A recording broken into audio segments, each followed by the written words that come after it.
ሰላም እንዴት አላችሁ? ውድ የሐመር ሚዲያ ቤተሰቦቻችን ዕለታዊ የመረጃ ሰዓታችን እነሆ ጀምሯል ወደ እናንተ መድረስ። በዛሬው ዝግጅታችን ላይ የተለያዩ መረጃዎችን እንደተለመደው ወደ እናንተ እናደርሳለን። አጠር ያሉ ጉዳዮችን እንዲሁም ደግሞ የተለያዩ ማስረጃዎችን አሰባስበን በስፋት የምንዳስሰው ጉዳዮቻችንን አካተን ይዘናል። ፕሮግራማችንን እስከ ፍጻሜው ድረስ ከኛ ጋር በመቆየት ተከታተሉን ዘንድ የአክብሮት ግብዣችን ነው። በዚህ በሐመር ሚዲያ ቻናላችን የመረጃ ሰዓት ብቻ ሳይሆን ትንታኔ የሚሰጥባቸው ውይይት የሚደረግባቸው ሰፋፊ ፕሮግራሞችም አሉን።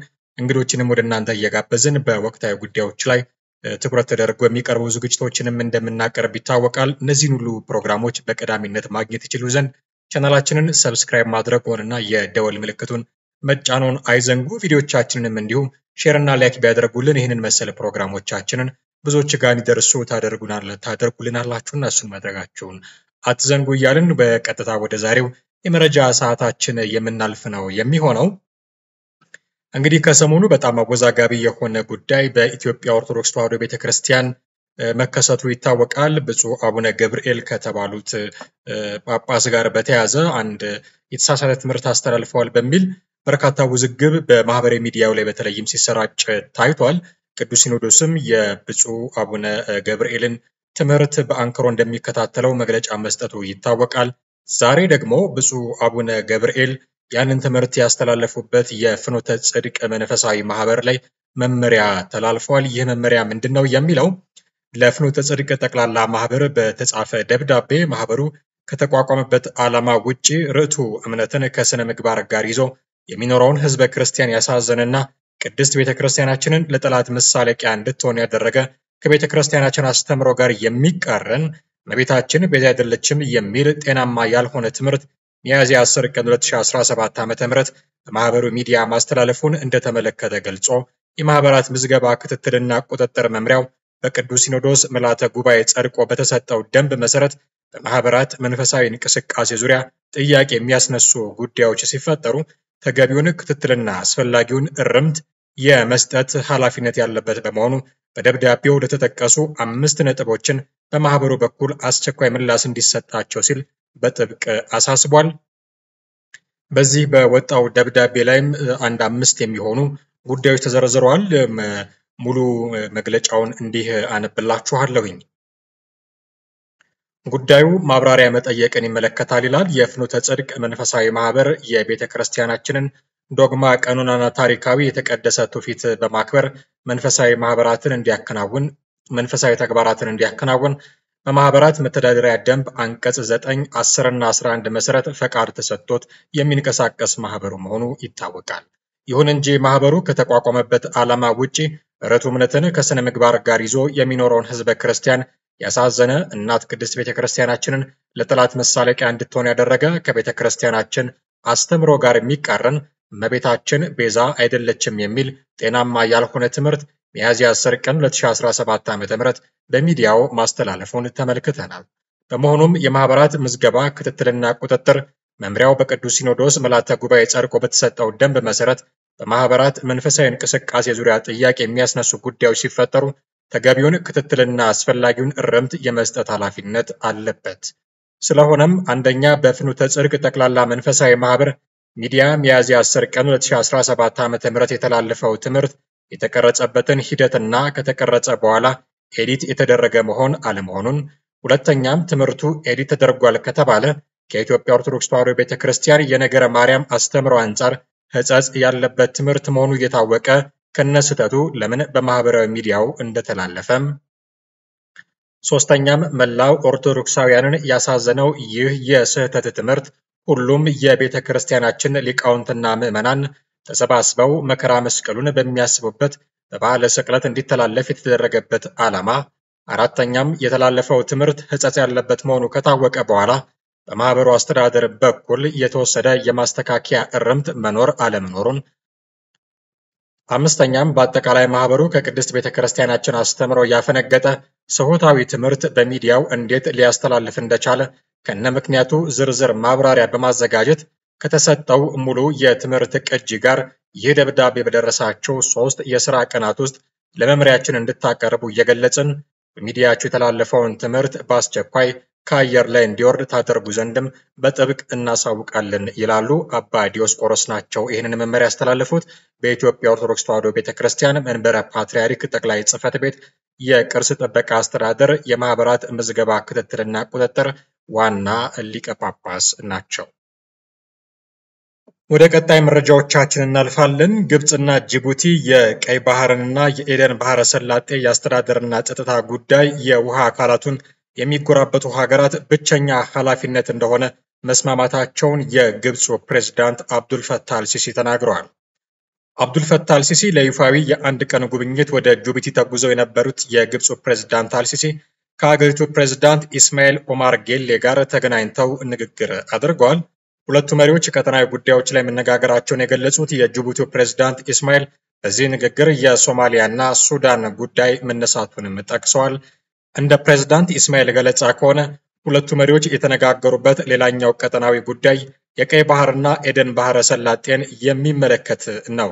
ይህ የባህር ወሽመጥ በጅቡቲ በኤርትራና በየመን የሚገኝ ስትራቴጂክ አካባቢ ነው። ሁለቱ ፕሬዝዳንቶች በዚህ የባህር ወሽመጥ የደህንነት ሁኔታ ላይ እንደተወያዩም ተገልጿል። ወሳኝ የዓለም አቀፍ ንግድ መተላለፊያ በሆነው ቀይ ባህር የነፃ የባህር ንግድ እንቅስቃሴ እንዲኖር ለማስቻልና የባህሩን መረጋጋት ለማረጋገጥ የሚያደርጉትን ትብብር ለማጠናከር እንደተስማሙም የጅቡቲው ፕሬዝዳንት ኢስማኤል አስታውቀዋል። የግብፁ ፕሬዝዳንት አብዱል ፈታህ አልሲሲ በበኩላቸው ባደረጉት ንግግር አፍሪካ ቀንድና የቀይ ባህር ቀጠና ወቅታዊ ሁኔታን በተመለከተ ከጅቡቲው ፕሬዝዳንት ጋር ሰፊ ውይይት ማድረጋቸውን ገልጸዋል። ሁለቱ ሀገራት በቀይ ባህር ላይ የሚያጋጥሟቸውን የጋራ ተግዳሮቶች በተመለከተም ንግግር መደረጉም እንዲሁ ተጠቅሷል። ፕሬዝዳንት አልሲሲ በንግግራቸው በወሳኝ የዓለም አቀፍ ንግድ መስመሮች ላይ የሚቃጣን ማንኛውንም የደህንነትና በነፃነት የመጓዝ አደጋዎችን በማያሻማ ሁኔታ እንደምንቃወም አረጋግጠናል ሲሉ ከጅቡቲው ፕሬዝዳንት ጋር የተስማሙበትንም ነጥብ እንዲሁ አንስተዋል። በተጨማሪም ለቀጠናዊ ደህንነቶች መርሆችና መሰረቶች ለመገዛት አስፈላጊነትን በተመለከተም መግባባት ላይ እንደደረሱ ሁለቱ ፕሬዝዳንቶች ተናግረዋል። ይህ በእንዲህ እንዳለ ጅቡቲ ህገወጥ የምትላቸው ስደተኞች ሀገሪቱን ለቀው ካልወጡ እንዲጠረዙ እንደምታደርግም አስታውቃለች። ጅቡቲ ህገወጥ የምትላቸው ስደተኞችን በቅርቡ ማባረር እንደምትጀምርም ተናግራለች። የጅቡቲው ፕሬዝዳንት ኢስማኤል ኦማር ጉሌ አማካሪን ጠቅሶ የፈረንሳይ ዜና ወኪል እንደገለጸው ከሆነ በጅቡቲ የሚገኙ ህገወጥ ስደተኞች በዚህ የመጨረሻ ማለት በአንድ ሳምንት ውስጥ ሀገሪቱን ለቀው እንዲወጡ የሀገሪቱ የሀገር ውስጥ ጉዳይ ሚኒስቴር አዟል። ውሳኔው በዋነኝነት የጸጥታና የጤና ስጋቶችን መነሻ ያደረገ መሆኑንም ተናግረዋል። አማካሪው በጅቡቲ ምን ያህል ህገወጥ ስደተኞች እንዳሉ ግን በግልጽ አልተናገሩም።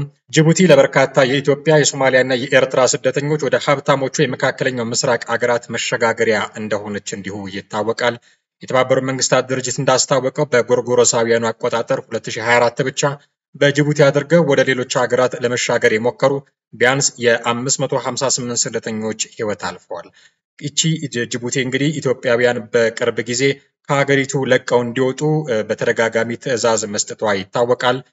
ጅቡቲና ኢትዮጵያ ከቅርብ ጊዜያት ወዲህ እንግዲህ በተለይም ኢትዮጵያና ሶማሊያ ከገቡበት የወደብ ውዝግብ ጋር በተያያዘ የተለያዩ አማራጮችን ለማቅረብ ጥረት ስታደርግ እንደነበረች የሚታወቅ ሀገር ነው። ነገር ግን በዚህ ደረጃ የኢትዮጵያውያንን እና ሌሎች ሀገራት ዜጎችንም ከሀገሯ እንዴት ልታስወጣ ቻለች የሚል ጥያቄዎች የተነሱባት ይገኛል። ከዚህ ጋር ተያይዞ ግብጽ ምናልባት እጇ ይኖርበታል የሚል ደግሞ ኮንስፓይሬሲም ይወራል። ግብጽ ከኢትዮጵያ ጎረቤቶች ጋር መሰል ስምምነቶችን ስታደርግ የመጀመሪያዋ አይደለም። ከሶማሊያም ጋር ከሱዳንና ከደቡብ ሱዳን ጋር መሰል ስምምነቶችን ታደርጋለች። አሁን ደግሞ ከጅቡቲ ጋር ነው ይህንን መሰል ስምምነት ያደረገችው። በነገራችን ላይ ግብጽ ኢትዮጵያ ውስጥ አንዳች ነገር ኮሽ ባለ ቁጥር በተከሰተ ቁጥር ወታደሮቿን ወደ ኢትዮጵያ በቀጥታ በኢትዮጵያ አየር መንገድ ትልካለች ተብሎ ሁሉ የሚነገርላት ናት። ስዩም ተሾመ ይህንን መረጃ ከቅርብ ጊዜያት በፊት ማውጣቱ አይዘነጋም። ወያኔ ጦርነት ሲጀምር ግብጽ እኮ ወታደሮቿን በኤርፖርት ነው የላከችው። በኢትዮጵያ ኤርፖርት ወደለ የግብጽ ወታደር እኮ ኤርፖርት ላይ የተያዘ የተመለሱ። ግብጽ ብቻ አይደለችም። እንዲህ አይነት ጉዳዮች በተነሱ ቁጥር ደግሞ የኤርትራ መንግስትም እንዲሁ ከኢትዮጵያ ጋር ችግር ያለባቸው አገሮች ሲኖሩ ጅቡቲም ትሆን ሶማሊያ፣ ሱዳንም ትሆን ደቡብ ሱዳን እንደው ብቅ የሚሉ ከግብጽ ጋር አሊያንስ የሚፈጥር መንግስት እየሆነ መጥቷል ከቅርብ ጊዜ ወዲህ። ከቅርብ ጊዜ ወዲህ ብቻ ግን ሳይሆን ከረጅም ጊዜ በፊት ኢትዮጵያ በሌሎች የልማት ስራዎች ስትጠመድ የኤርትራ መንግስት ግን ለኢትዮጵያ መዘጋጀት በሚመስል መልኩ ሚሊሻዎችን ወታደሮችን ሲያሰለጥን ነው የሚከርመው የሚሉ ስሞታዎችም ደግሞ እንዲሁ የሚቀርብበት መንግስት ነው። የመጨረሻው ደደብ ሰው ጠመንጃን እንከሬጅ የሚያደርግ ኢሳያስ አፈወርቂ አይነት ሰው ነው። ከስማርቱ ነው አይደለም፣ ቀላሉ ነገር ዲስትሮይ ማድረግ ስለሆነ ነው። አሁን አንድም ቀን 1991 መለስ ዜናዊ አገሪቷን ሲመራ ኢሳያስ ሚሊሻ ነው ሲያሰለጥን የነበረው ሳዋ ላይ። 2000 የኢትዮጵያ ምርጫ 97 ጊዜ ኢሳያስ ሚሊሻ ነው ሲያሰለጥን የነበረው። ኢትዮጵያ ህዳሴ ግድብ ሲጀመር ኢሳያስ ሚሊሻ ነው ሲያሰለጥን የነበረው። የኢትዮጵያ መንግስት ስለ ስንዴ ልማት ሲያወራ ኢሳያስ ሚሊሻ ነው ሲያሰለጥን የነበረው። የኢትዮጵያ መንግስት ስለ ኮሪደር ሲያወራ ኤርትራ ስለ ሚሊሻ ነው የሚወራው። ኢትዮጵያ ውስጥ ስለ ኢምፖርት ኤክስፖርት ሲወራ አሁን ኢንቨስትመንት ሪል ስቴት የሚባል ነገር እነሱ ጋር ሚሊሻ ነው ሲያሰለጥኑ የነበረው። እንግዲህ እንዲህ አይነት ሁኔታዎች ጡዘትን በሚፈጥሩበት የአፍሪካ ቀንድ ውስጥ እንደመገኘታችን ግብጽና ጅቡቲ ያደረጉት ስምምነት ኢትዮጵያን እንዴት ባለ መንገድ ይጎዳታል፣ የኢትዮጵያ መንግስትስ እንዴት ነው ይህንን ጉዳይ ማየት ያለበት የሚለው ጉዳይ በአንክሮ ልንከታተለው የሚገባ ጉዳይ ነው። በቅርቡ ምናልባት የኢትዮጵያ መንግስት ሊወስዳቸው የሚችላቸው ዲፕሎማሲያዊ እርምጃዎች ካሉ እነሱን ተከታትለን ወደ እናንተ የምናደርስ ነው የሚሆነው። ወደ ቀጣይ መረጃችን ደግሞ እንዲሁ እናልፋለን። የአሜሪካው ፕሬዝዳንት ዶናልድ ትራምፕ የዩክሬን ፕሬዝዳንት ቮሎዲሚር ዜሌንስኪ የሰላም ስምምነቱን እየጎዱ ነው በማለት ከሰዋል። ትራምፕ ወቀሳ ያሰሙት የዩክሬን ፕሬዝዳንት ሀገራቸው በሩሲያ ቁጥጥር ስር ለምትገኘው ክሬሚያ እውቅና እንደማትሰጥ መናገራቸውን ተከትሎ ነው። ትራምፕ በትሩዝ የማህበራዊ ሚዲያ ገጻቸው ባሰፈሩት ጽሑፍ የሩሲያና የዩክሬን ጦርነት ለማብቃት የሚያስችል ስምምነት ላይ ለመድረስ እጅግ ቅርብ እንደነበረ ተናግረዋል። ነገር ግን ዜሌንስኪ የአሜሪካን የስምምነት ነጥቦች አለመቀበላቸው ጦርነቱን ከማራዘም በቀር ምንም አያደርግም ብለዋል። ከዚህ አስቀድሞ የአሜሪካው ምክትል ፕሬዝዳንት ጄዲ ቫንስ የግዛት መስመሮች ባሉበት አሁን ላይ በሚገኙበት አቅራቢያ ማቆም ሲሉ ዋሽንግተን ለስምምነቱ ያላትን እቅድ አመላክተው ነበረ። ነገር ግን የዩክሬኑ ፕሬዝዳንት ቮሎዲሚር ዜሌንስኪ ይህንን አልተቀበሉትም። በዚህ ምክንያት ነው እንግዲህ ፕሬዝዳንት ዶናልድ ትራምፕ ቁጣቸውን የገለጹት። ሩሲያ በህገወጥ መንገድ ለተቆጣጠረችው ክሬሚያ እውቅና የመስጠትን እቅድ መቀበል ለዜሌንስኪ በፖለቲካዊ መንገድ የማይቻል ነገር እንደሆነባቸው ነው እየተገለጸ ያለው። ረቡዕ ምሽት ሩሲያ በተለያዩ የዩክሬን ግዛቶች ላይ የሚሳኤልና ድሮን ጥቃቶች መፈጸሟም ዩክሬን አሳውቃለች። የዋና ከተማዋ ኪየቭ ከንቲባ ቪታሊ ክሊችኮቭ 2 ሰዎች እንደተገደሉ እንዲሁም ህፃናትና ነፍሰ ጡር ሴቶችን ጨምሮ 54 ሰዎች እንደተጎዱም ተናግረዋል። የድሮን ስብርባሪዎች እሳት እንዳስነሱና በርካታ ሰዎችም በመኖሪያ ህንፃ ፍርስራሽ ስር እንደነበሩም ገልጸዋል። ከወደ ኢራን የሰማነውን አንድ መረጃ ደግሞ እንዲሁ እናገራችሁ። በስቅላት የተቀጣ አንድ ሰውን ይመለከታል። በኢራን 5 ህፃናትን ደፍሮ መድፈሩ ሳያንስ ደግሞ ቪዲዮ ቀርጾ በኦንላይን የለቀቀው ግለሰብ በቴሄራን አደባባይ በስቅላት ተቀጥቷል። ይህ ግለሰብ በኢራን ፍርድ ቤት ሞት ከተፈረደበት በኋላ ማስተማሪያ እንዲሆን ህዝብ በተሰበሰበበት በአደባባይ እንዲሰቀል መደረጉን ሚድል ኢስት አስነብቧል። ኢራን ከ1979 በኋላ የሸሪያ ህግ መተዳደሪያ ነው ብላ ያወጀች ሲሆን አስገድዶ መድፈር በኢራን በሞት የሚያስቀጣ ወንጀል መሆኑ ይታወቃል። ውድ ተመልካቾቻችን ሰፋ አድርገን የምንመለከተውን ጉዳይ ደግሞ አሁን ወደ እናንተ እናደርሳለን። ከሰሞኑ የፋኖ ታጣቂዎች በቁጥር በርከት ያሉ መምህራንን አግተው ይዘው ያልተገባ ድርጊት ፈጽሞባቸዋል በማለት አንዳንድ ወቀሳዎች ሲሰነዘሩባቸው በስፋት እናስተውላለን። ይህ ነገር ከምን የመጣ ነው? እንዴት ያለ ጉዳይ ነው? የሚሉት ጉዳዮች ከሰሞኑ በጣም መነጋገሪያ እየሆኑ ነው። ከዚህ በፊትም የተለያዩ ሰዎችን የመንግስት ቃል አቀባዮች ናችሁ፣ የመንግስት አጀንዳ አስፈጻሚዎች ናችሁ በሚል በምርክክ ማስኬድን የመሳሰሉ ነገሮችን ሲያደርጉ እንደነበሩም ይታወቃል። አሁን በቅርብ ቀናት ደግሞ በቁጥር 7 ወይ 8 የሚሆኑ ካልተሳሳትኩኝ መምህራንን ይዘው እንዲሁ ስፖርት ሲያሰሯቸው ቅጣት በሚመስል መልኩ በጉንብስ ደግሞ ሲያስኬዷቸው ቪዲዮ መለቀቁ ይታወሳል። ይሄ ነገር አያዋጣንም ይለናል ሀብታሙ አያሌው። እስኪ እሱን ንግግር ሰምተን እንመለስ። በጣም አክሳሪ በሆነ መንገድ ህብረተሰቡን ከነበረበት ጉስቁልና ወደ ላቀ ወደ ባሰ ወደ ከፋ ጉስቁልና የሚወስድ ከሆነ ግን ማንንም ተናገረውም አልተናገረውም ራሱ አርሶ አደሩ ራሱ ህዝቡ ባለቤቱ ራሱ በቃኝ ዞር በል ከዚህ የሚልበት ሁኔታ ይፈጠራል። አሁን አንዳንድ ነውሮች እንዳሉ ታውቃላችሁ። ነውር ከልኩ አልፎ በሐሳብ የተለዩዋቸውን ጓዶቻቸውን በመዋቅር ያ ሐሳብም ሳይሆን በመሰረቱ የመዋቅር ያደረጃጀት ለውጥ ስላመጡ ብቻ ማሳደድ መግደል የመሳሰሉት ማሰር እንዳማራጭ ወሰዱ አካላት አሁን ደግሞ ላፊሄደው መምህራን ከመረሸን ተማሪ ከመረሸን አልፈው ባልደረቦቻቸውን አጋሮቻቸውን እነሱን አግኝተው መግጠም ፋለም ዳገትም ሲሆንባቸው ደግሞ ቤተሰቦቻቸውን አፍኑ መኖክሴ አፍኑ የመሰወር እንደዚህ አይነት ሁኔታዎች ደግሞ እየተፈጠሩ ነው። ይሄ እንደምታውቁት ዓለም አቀፍ በሆነ ሁኔታ ተጠያቂነት የሚያመጣ በኋላ ፍረጃም የሚያመጣ እውነት ቢፈተሽ ሐቀኛውን ያማራ ትግል በተቀደባበረ ሴራ የመጥለፍ ዓላማ ያለውና በዓለም አቀፍ ማህበረሰቡም ዘንድ የተናቀ የተጠላ እንደው የተፈረጀ የማድረግ እንቅስቃሴዎች ነው የሚታዩት እና ሲቪሊያንን ይፋዊ በሆነ ፊት ለፊት በሆነ ቪዲዮ እየቀረጹ በሲቪሊያን ላይ ስቃይ በፈጸም ከዚህ በፊትም ብለናል አይጠቅምም እንደዚህ የሚያደርጉ አካላት ቪዲዮ እየቀረጹ እየለቀቁ ይሄው እንዲህ የሚያደርጉ ናቸው የሚል እንግዲህ እንደምታውቁት በዓለም አቀፍ ህግ በማናቸው መልኩ ያልታጠቀን ህዝብ ይዘህ ስታበቃ ሰባዊ መብቱን ገፈህ ስቃይ እንድትፈጽምበት አይፈቀድም። ስለዚህ ማን ያሰለጠናቸው ማን ትሬን ያደረጋቸው ማን አይዞ የመከራቸው እንደሆነ ባይታወቅም በሚታይ ግልጽ በሆነ መንገድ ቪዲዮ ቀረጻ ያደርጉ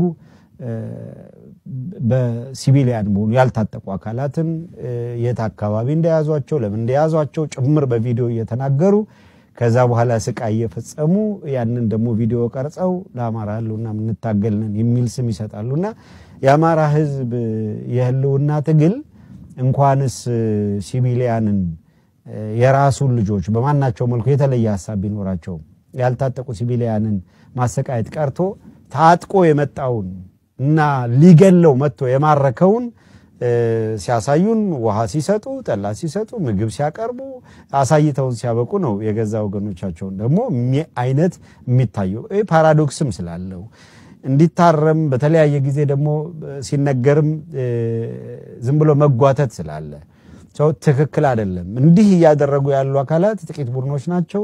ፋኖ ባለም አቀፍ ደረጃ የተለየ ስም እንዲሰጠው የማድረግ እቅድ ያለው ነው የሚመስለው። ብዙ የሚጠቅም አይመስለኝም።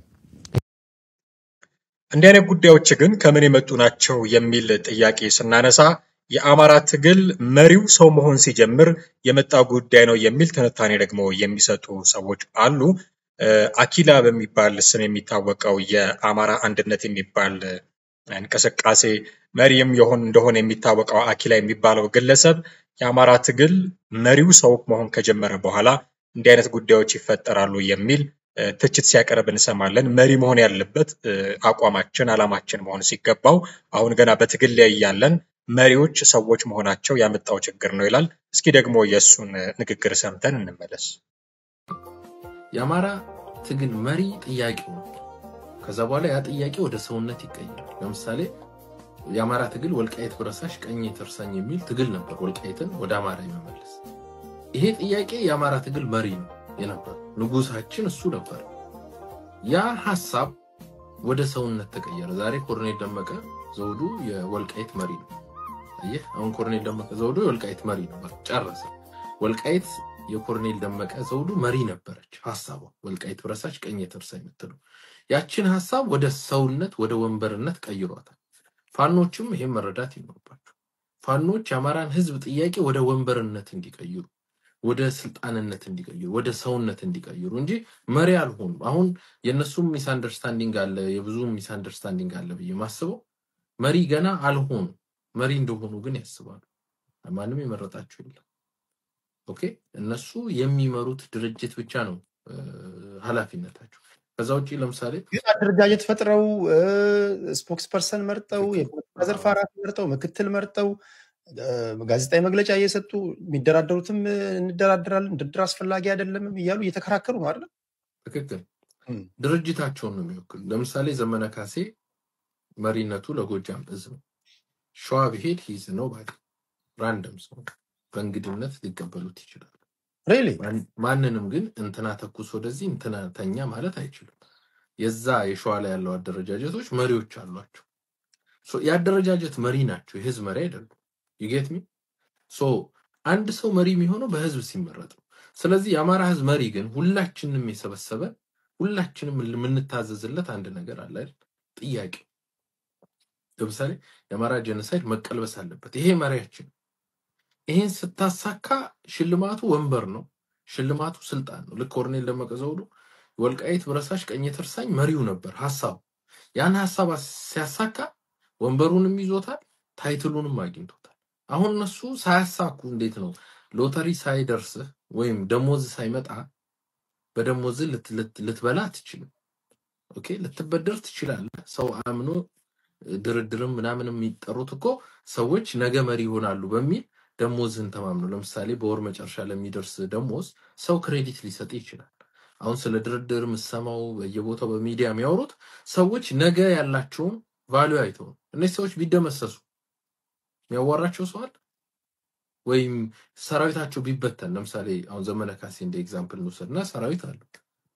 ሰራዊቱ ስላለ ነገ መሪ ሊሆን ይችላል በሚል እሳቤ መንግስት ሊደራደረው ሊያስብ ይችላል። ሚዲያዎች ኮሙኒኬት ሊያደርጉት ይችላሉ።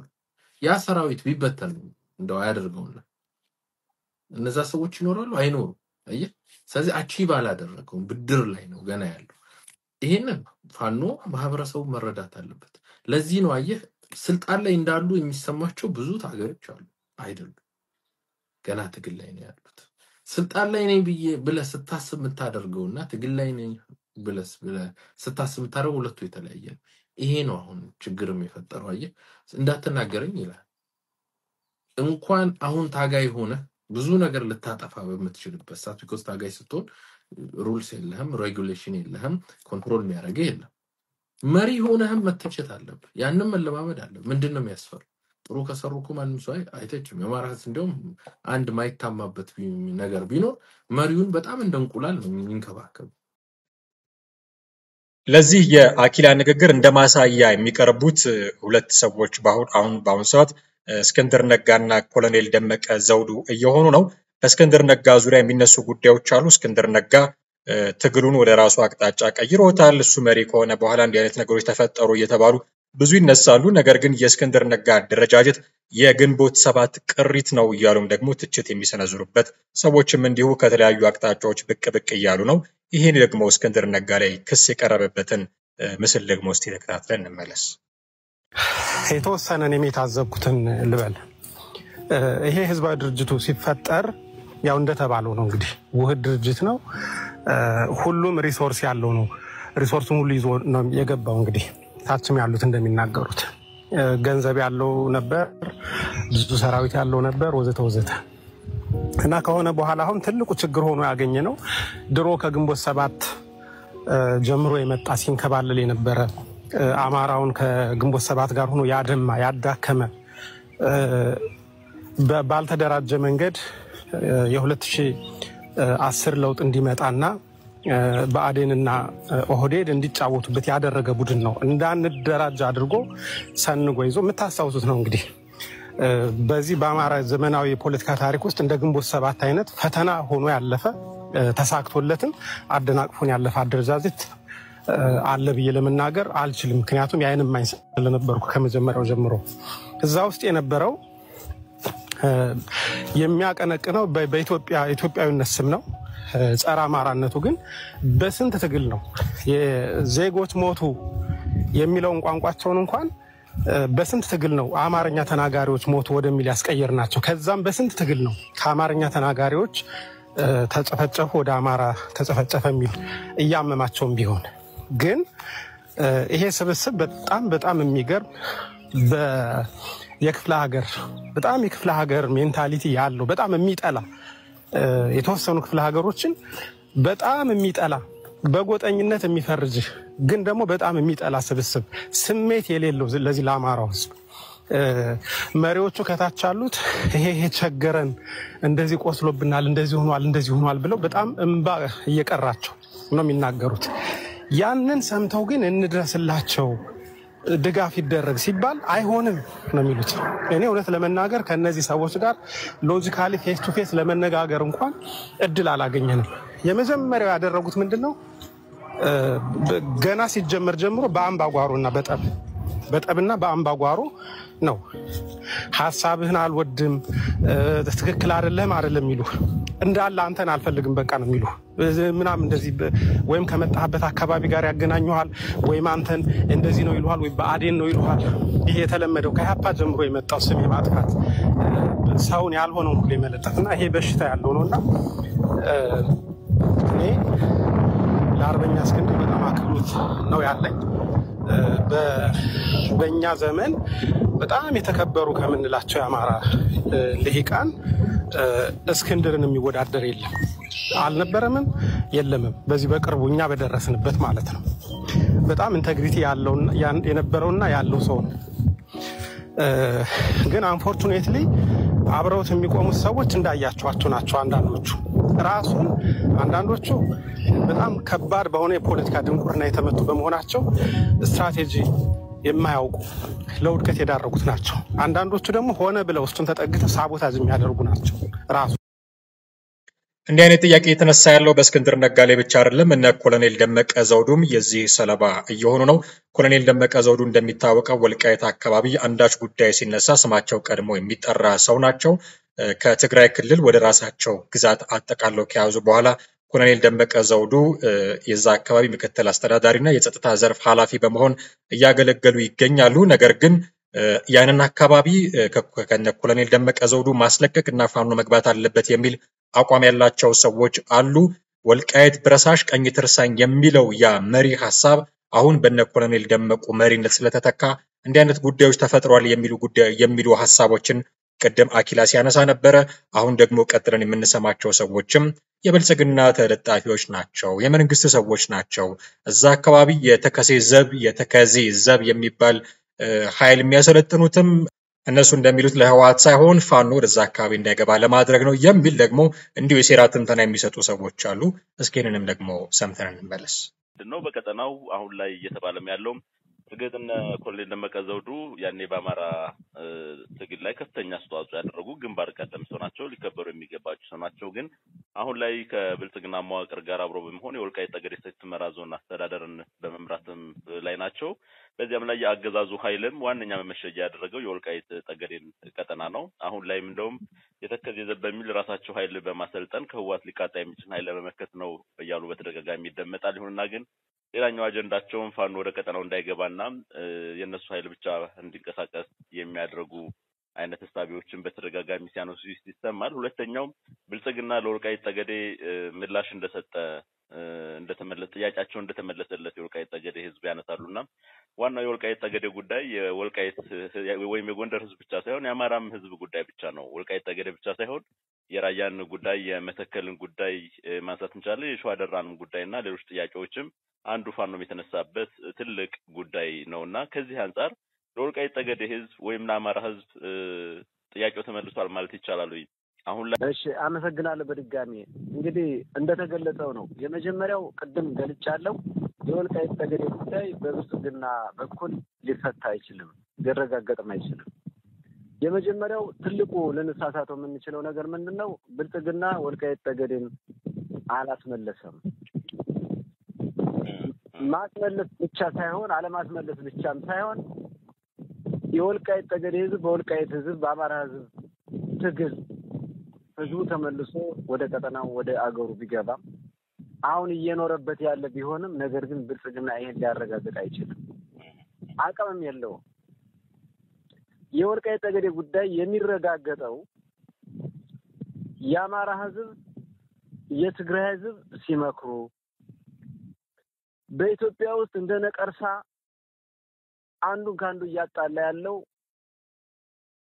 ህገ መንግስት ሲሻሻል ሲቀየር አስተዳደራዊ መዋቅሩ ሲቀየር አጠቃላይ የኢትዮጵያ ህዝብ ሲመክርበት ብልጽግና የሚባለው ተወግዶ ሌላ የሽግግር መንግስት ተቋቁሞ ሌላ አዲስ ለውጥ መጥቶ በአዲስ አስተዳደር በአዲስ ሐሳብ በአዲስ ህገ መንግስት ጉዳዩ ይፈታል። የዛኔ የሚረጋገጠው ወይም ደግሞ ፋኖ ወደ መንበሩ ሲመጣ ማለት ነው አሸንፎ የትግሉ ውጤታማነት ላይ ሲደረስ ማለት ነው። አዎ ስለዚህ ብልጽግና የወልቃይት ጠገዴን ጉዳይ ሊያረጋግጥ አይችልም። ነገር ግን የአጀንዳ ማራመጃ ግን ያደርገዋል። እንዴት ነው አጀንዳ ማራመጃ የሚያደርገው? አንደኛ አስመልሻለሁ የሚል ፕሮፓጋንዳ ነው። ምኑን አረጋገጠው? ህዝቡ ይሄን መጠየቅ አለበት። በምን ያረጋገጠው? ይሄን መጠየቅ አለበት። ከዛ ባለፈ ወልቃይት ጠገዴን የትንሽ ግለሰቦች የትንሽ ባለሀብቶችን የትንሽ ባለስልጣናት የማድረግ ፍላጎት አለ። አንዳንድ በሀብት ደረጃ ቡርዣ የሆኑ ግለሰቦች አሉ። በጣም ብዙ ጭሰኛ ብዙ ዝቅተኛ የሚኖር ያለበት ወልቃይት ብዙ ድሃዎች ያሉበት ነው። ነገር ግን ውስን ግለሰቦች ሀብት አላቸው። ውስን ግለሰቦች ስልጣን አላቸው። ስለዚህ በውስን ግለሰቦች በሀብታሞችና በተወሰነ በብልጽግና መዋቅር ውስጥ ባሉ ግለሰቦች አቀጠናውን መምራት ይፈልጋል። ይሄ ደግሞ ሊሆን አይችልም። ይሄ አብዛኛውን ህዝብ ያላገናዘበ በተለይ የአማራን ህዝብ አብሮ የተዋደቀውን ህዝብ ያላገናዘበ አካሄድ ነው የሚሄደው ማለት። ስለዚህ በአጠቃላይ እዚህ ቀጠና ውስጥ የብልጽግና መዋቅር መኖር የለበትም ነው። ፋኖ ሰርጎ ገብቶ አካባቢውን ማጽዳት አለበት፣ ነፃ ማድረግ መቻል አለበት። ስለዚህ አካባቢው በፋኖ ቁጥጥር ስር ከዋለ ህዝቡ የራሱን ውሳኔ ለመወሰን ቅርብ ይሆናል ማለት ነው። ስለዚህ ይሄ ተከዜ ዘብ እያሉ የሚያሰለጥኑት ይሄ ወልቃይት ጠገዴን የሚጠብቅ አይደለም። ይሄ ፋኖ ወደ ቀጠናው እንዳይገባ በቀጠናው ውስጥ ለውጥ እንዳይመጣ የብልጽግናን ስርዓት አስቀጣይ ሰራዊት እንጂ ወልቃይትን ጠገዴን የሚጠብቅ ሰራዊት አይደለም። ስለዚህ ህዝቡ ከዚህ ላይ መሸወድ መቻል የለበትም። ምክንያቱም ይሄ ሰራዊት የሚመራው አንድ ግለሰብ ነው። እንደፈለገ ይዘርፋል፣ እንደፈለገ ይሆናል። ስለዚህ ይሄ ሰራዊት አማራን የት ያውቃል? ግለሰቡ አማራን አያውቅማ። አሁን ግለሰቡ አማራን አያውቅም፣ ጎንደርን አያውቅም፣ ፋኖን አያውቅም፣ ሌሎች ድሃዎችን አያውቅም። ግለሰቡ አሁን በሌላ ዓለም ውስጥ ነው ያለው። ስለዚህ ይሄ ግለሰብ ያደራጀው ሰራዊት ወልቃይት ጠገዴን ሊጠብቅ አይችልም። አንዲት ቀበሌ መጠበቅ አይችልም። ስለዚህ መሆን ያለበት ይሄ አስተዳደር ሙሉ በሙሉ የብልጽግና አስተዳደር መፍረስ መቻል አለበት። ፋኖ ወደ ቀጠናው ሰርጎ ገብቶ ማጽዳት አለበት የሚል አቋም አለን በእኛ። እንግዲህ በአማራ ክልል ውስጥ ባሉ ፖለቲካዊ ጉዳዮች እና የትጥቅ ትግል ጉዳዮች ዙሪያ ከሚነሱ በርካታ ጉዳዮች መካከል እነዚህ በዋነኝነት ይነሳሉ። የአማራ ትግል ሰው መሪ ከሆነ በኋላ እንዲህ አይነት ጉዳዮች ተፈጥረውበታል የሚል ጠቅለል ያለ ዳሰሳ ሲሰጥ ነው የምንሰማው። በተቃራኒው መሆን ያለበት መሪ መሆን ያለበት አቋማችን፣ አስተሳሰባችን፣ ራዕያችን ነው መሆን ያለበት። ትግላችንን አጠናቀን ከጨረሰን በኋላ ህዝብ ያልመረጠው መሪ አሁን ስላለ ህዝብ የመረጠው መሪ እንዲኖር ማድረግ አስፈላጊ ነው የሚል ሐሳብ የሚሰነዝሩ ሰዎች አሉ። መሬት ላይ ያለው ነገር ግን ይህንን አያሳይም። በየቦታው በርካታ መሪነን የፋኖ መሪነን የሚሉ በርካታ ሰዎች ህዝብ ያልመረጣቸው ራሳቸውን በራሳቸው የሾሙ እና ፋኖችን ያደራጁ ሰዎች እንዳሉ ግን በአንድም በሌላም መንገድ የምንከታተለው ነገር ነው ብዬ አስባለሁ። የዛሬው የሐመር መረጃችን ትኩረት ያደረገበትም ጉዳይ ይሄ ነው። የተለያዩ መረጃዎችን ወደ እናንተ አደረሰን። ሰፋ ያለ ጉዳይ መርጠን ደግሞ የተለያዩ ቪዲዮዎችን እየጋበዝን ከእናንተ ጋር ቆይታ አደረግን። የሐመር መረጃ ሰዓታችን እዚህ ላይ ያበቃል። አብራችሁን ቆይታችሁ ስለተከታተላችሁን በእውነት እጅግ አድርገን እናመሰግናለን። ሌሎች ፕሮግራሞቻችንም እንዲሁ ለእናንተ በሚደርሱበት ጊዜ እንዲሁ ሐሳብ አስተያየቶቻችሁን እየሰጣችሁን ከኛ ጋር ሆናችሁ ተከታተሉን ዘንድ የአክብሮት ግብዣችን ነው። የዛሬውን ግን እዚህ ላይ ያበቃን። በሚቀጥለው ጊዜ በሌሎች መረጃ ሰዓታችን ደግሞ እንዲሁ የምንገናኝ ነው የሚሆነው። ጤና ይስጥልን።